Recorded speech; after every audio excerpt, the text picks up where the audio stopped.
Hello everyone, I'm Naina Bajpai, an Indian. I'm 23 years old and I currently reside in Dehradun. Conference of Parties is a critical platform to understand the climate crisis and to understand the intricacies of the climate crisis, also to get a bird's eye view of the problem, which is very important, and then also to talk about solutions being built across the globe so that inspiration can be taken and those ideas can be readjusted and re-implemented in other countries. I also believe I officially started my climate journey when I joined Waste Warriors in the year 2024, which talks about waste management in the states of Himachal and Uttarakhand in India.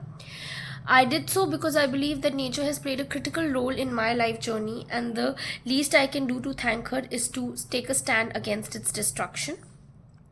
I believe that in my country, one of the biggest challenges to climate justice is that the access to reusable items or sustainable alternatives is pretty complex. When we go to communities and talk them and take them through the idea of using stainless steel dabbas instead of plastics, it's just that communities do not have that kind of disposable incomes to spend in the first place. Then apart from that, the landfill size are increasing so rapidly and no formal conversations about rehabilitation of people who live around those areas.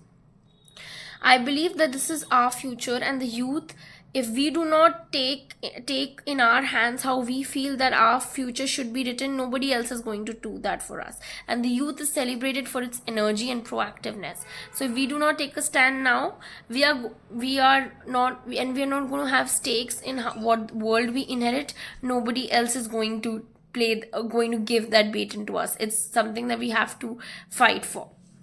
I also believe that COPs help us keep the momentum towards climate crisis conversations going, because it involves multiple stakeholders and brings them together to have a critical dialogue on the problem each year. My key learnings about climate change mitigation, communications, building a movement, sustaining it, preserving local knowledge will help my team realign our strategies when we talk about waste management in rural Uttarakhand, and when we talk about building a youth movement in Dehradun towards addressing climate change. Apart from that, I feel like something that I would want to talk about in COP is to have stricter laws when waste is exported from developed countries to developing countries, to have climate change education as a critical part of curriculum, and to understand and see how the global plastics treaty is going to be implemented. So expediting that process, having conversations around that. Thank you.